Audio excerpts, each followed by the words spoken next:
নমস্কার বন্ধুরা, বন্দনা রান্নাঘরে আপনাদেরকে স্বাগত জানাই।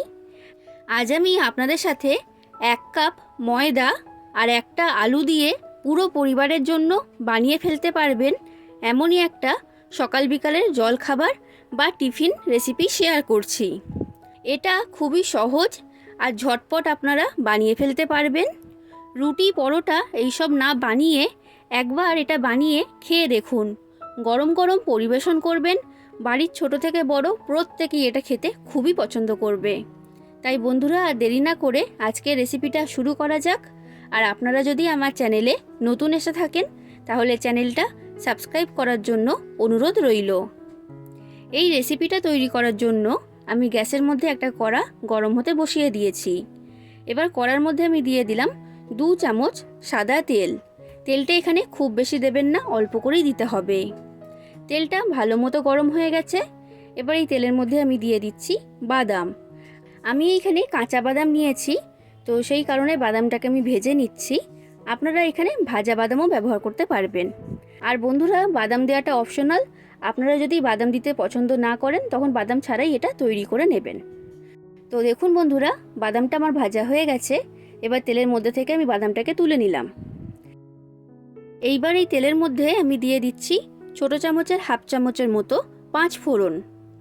আর এরপর দিয়ে দিচ্ছি বড় সাইজের একটা পেঁয়াজ কুচি। পেঁয়াজটাকে আমি এরকম সরু সরু আর লম্বা করে কেটেছি। এরপর দিয়ে দিচ্ছি ক্যাপসিকাম কুচি। আমি এইখানে একটা ছোট সাইজের ক্যাপসিকাম ব্যবহার করেছি। তবে বন্ধুরা, ক্যাপসিকাম দেওয়াটা সম্পূর্ণ অপশনাল। আপনাদের কাছে থাকলে অবশ্যই ব্যবহার করবেন, আর যদি না থাকে তখন এটা স্কিপ করে যাবেন। এবার পেঁয়াজ আর ক্যাপসিকামটাকে 1 মিনিটের মতো একটু ভেজে নিতে হবে। তো এটাকে আমি 1 মিনিট ভেজে নিয়েছি। এবার আমি এর মধ্যে দিয়ে দিচ্ছি আলু। আমি এখানে একটা বড় সাইজের আলুকে এই রকম ছোট ছোট টুকরো করে কেটে নিয়েছি। এবার এই আলুটা আমি কড়ার মধ্যে দিয়ে দিলাম। এরপর দিয়ে দিচ্ছি 2টো কাঁচা লঙ্কা কুচি। এইবার গ্যাসের ফ্লেমটা হাই ফ্লেমে রেখে আলুটাকে 2 মিনিট ভেজে নিতে হবে। তো দেখুন বন্ধুরা, আমি 2 মিনিটের মতো আলুটাকে ভালো করে ভেজে নিয়েছি। এবার আমি এর মধ্যে দিয়ে দেব কিছু মশলা। তো সবার প্রথমে দিলাম সামান্য পরিমাণ হলুদের গুঁড়ো। এরপর দিয়ে দিচ্ছি লঙ্কার গুঁড়ো।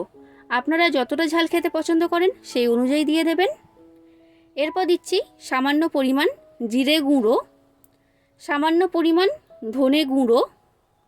এখানে মশলাটা খুব বেশি পরিমাণে ব্যবহার করবেন না, অল্প করেই দিতে হবে।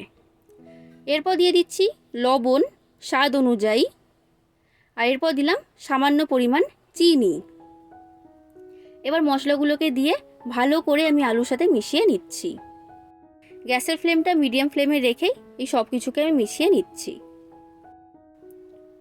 তো দেখুন বন্ধুরা, ভালো করে আমি মশলাটাকে আলুর সাথে মিশিয়ে নিয়েছি।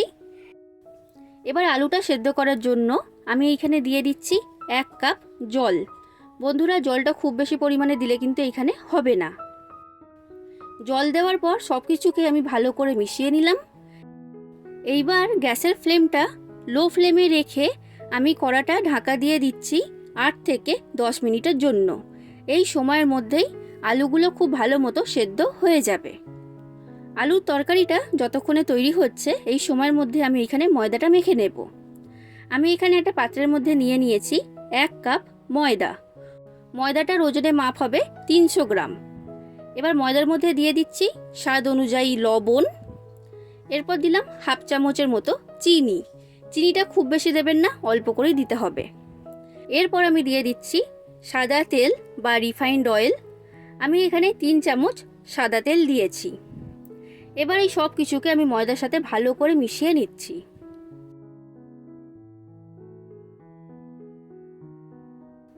তো দেখুন বন্ধুরা, খুব ভালো করে আমি সব কিছুকে মিশিয়ে নিয়েছি। এবার জল দিয়ে ময়দাটাকে মেখে নেব। লুচি পরোটা এইসব তৈরি করার সময় যেমনভাবে ময়দা মাখা হয় ঠিক সেইভাবেই এটাকে মেখে নিতে হবে। তো দেখুন বন্ধুরা, ময়দার ডোটা আমার তৈরি করা হয়ে গেছে। আর দেখে নিশ্চয়ই বুঝতে পারছেন খুব বেশি নরম করিনি, আবার খুব বেশি শক্তও করিনি। এবার এই ময়দার ডোটাকে আমি ঢাকা দিয়ে এখন রেস্টে রেখে দিলাম। 10 মিনিট হয়ে গেছে বন্ধুরা। কড়ার ঢাকনাটা আমি খুলে নিয়েছি। আলুটা খুব ভালো মতো সেদ্ধ হয়ে গেছে। মাঝে আমি কড়ার ঢাকনা খুলে একবার নাড়াচাড়া করে দিয়েছিলাম। তো আলুগুলো এখন খুব ভালো মতো সেদ্ধ হয়ে গেছে, দেখে নিশ্চয়ই বুঝতে পারছেন। এবার আমি এর মধ্যে দিয়ে দিচ্ছি টমেটো সস। আমি এখানে 2 চামচ টমেটো সস দিয়েছি। টমেটো সস দিলে এটা খুবই মুখরোচক খেতে হয়। এরপর দিয়ে দিলাম ভেজে রাখা বাদাম, আর এরপর দিয়ে দিচ্ছি সামান্য পরিমাণ গরম মশলা। এবার সব কিছুকে আমি আলু তরকারির সাথে ভালো করে মিশিয়ে নিলাম।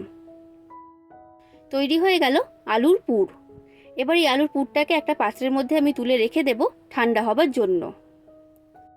এরপর দেখুন বন্ধুরা, আমি এখানে যে ময়দার ডোটা আগে তৈরি করে রেখে দিয়েছিলাম সেই ডোটা আমি নিয়ে নিয়েছি। এবার এই ডোটাকে একবার ভালো করে মেখে নিতে হবে। ডোটাকে আমি ভালো করে মেখে নিয়েছি। এবার এই ডোয়ের মধ্যে থেকে আমি লেচি কেটে নেব। আমি এখানে মোট 8টা লেচি তৈরি করেছি। এবার এর মধ্যে থেকে একটা লেচি আমি নিয়ে নিলাম, আর বাদবাকি লেচিগুলোকে আমি ঢাকা দিয়ে সরিয়ে রেখে দিচ্ছি। এবার এই লেচিটাকে আমি বেলে নেব, আর বেলার জন্য আমি এখানে শুকনো ময়দা ব্যবহার করছি। লেচিটাকে একটু বড় করে আর পাতলা করে বেলে নিতে হবে।